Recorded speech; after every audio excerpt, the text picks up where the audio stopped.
These three cosmonauts were caught in history's most horrific disaster to ever occur in space. What started as a carefully coordinated mission ended in pure horror. What happened next is truly disturbing. On June 29th, 1971, aboard Salyut 1, the world's first orbiting space station, Georgi Dobrovolski, Vladislav Volkov, and Viktor Patsayev were preparing to return home after 22 days of scientific experiments. They undocked from the station, ready to re-enter the Earth's atmosphere. While the USSR celebrated their historic mission back on Earth with controlled television broadcasts, the crew was about to make history for a much darker reason. They had only 4 days' notice before launch because a key member of the original crew was suspected of having tuberculosis, leading to clashes between Commander Dobrovolski and the more experienced flight engineer Vladislav Volkov. To make matters worse, an electrical fire on June 16th forced Salyut 1 onto reserve power. Ground control insisted the station was safe, but the cosmonauts weren't convinced and requested to end the mission early. This sudden decision may have stemmed from fear of something the Soviet government refused to acknowledge. In the 1960s, a skilled team of Italian amateur radio operators, brothers Achille and Giovanni Giudica Cordiglia, began secretly monitoring Soviet space transmissions. They quickly realized something was wrong when they intercepted frantic SOS calls and panicked conversations from cosmonauts who had veered off course. Most disturbing was a 1961 recording of labored breathing and a faint, rhythmic thumping sound, later confirmed by a surgeon to be the irregular heartbeat of someone dying. Despite their concerns, ground control refused their request to return early, so the men remained aboard Salyut 1, continuing their experiments.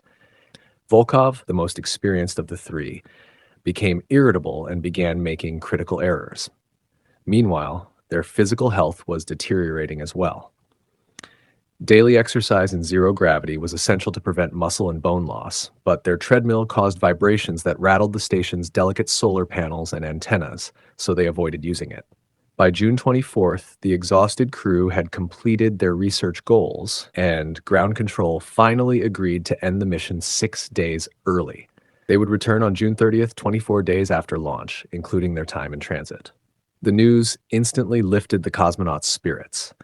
They packed their research materials into Soyuz 11, powered up the spacecraft on June 29th, and began preparing for their descent.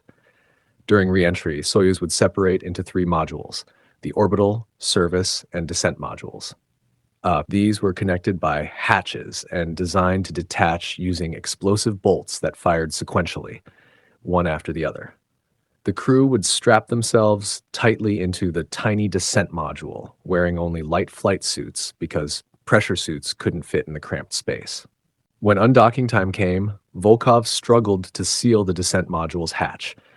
With the help of ground control, he managed to tighten it just enough to pass a pressure test, and at 18:28. At 22:35, Dobrovolski fired the retro rocket for 187 seconds. 9 minutes later, at an altitude of 169 kilometers, 105 miles, Soyuz 11 initiated its separation sequence. But in a catastrophic malfunction, all the explosive bolts fired at once instead of sequentially. The violent shock tore open a pressure equalization valve by the smallest margin, and within seconds, the cabin began venting air into space at over 965 kilometers per hour. The crew had no warning. As alarms blared, the descent module depressurized almost instantly, losing 99% of its air.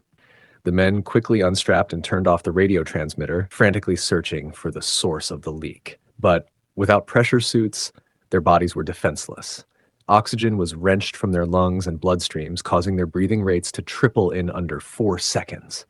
Patsayev managed to reach for the ventilation valve, while Dobrovolski stayed strapped in, checklist in hand. Back on Earth, Mission Control remained unaware of the unfolding tragedy. Telemetry from Soyuz 11 showed no visible damage, and they expected a triumphant landing. No one suspected disaster.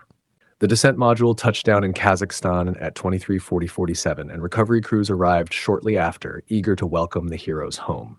They knocked on the hatch but received no response. Upon opening it, they were horrified to find all 3 men lifeless, their faces bluish-black from cyanosis. Their bodies were flown to Moscow's Burdenko Main Military Clinical Hospital for autopsy. On July 1st, 1971, the Soviet Union announced their deaths and held a state funeral in Moscow's Red Square, where their ashes were interred in the Kremlin Wall necropolis, a rare honor reserved for the USSR's greatest heroes. Interestingly, Soyuz 11 remains the only spaceflight in history where humans have died in space. Georgy Dobrovolski, Vladislav Volkov, and Viktor Patsayev were more than just cosmonauts. They were explorers who carried humanity's hopes with them as they stepped into the unknown. For over 3 weeks, they lived and worked aboard Salyut 1, proving that people could survive and thrive beyond Earth, paving the way for every mission that followed. Yet, as they prepared to come home, a sudden tragedy struck, taking their lives in the silence of space. They remain the only humans to have died so far from our planet, a haunting reminder of the risks faced by those who dare to reach higher. Their deaths were not in vain. The lessons from Soyuz 11 forever changed space exploration, leading to new safety systems, redesigned spacecraft, and protective suits that keep astronauts safe even today. Every successful mission that followed carries their legacy. Though their voices were silenced, their courage speaks louder than ever. Their ashes rest with honor in the Kremlin Wall necropolis, but their true memorial is in every rocket that lifts off, every astronaut who suits up, and every child who looks to the stars in wonder. Dobrovolski, Volkov, and Patsayev gave everything for humanity's future, and because of them, we continue to explore the heavens they once reached.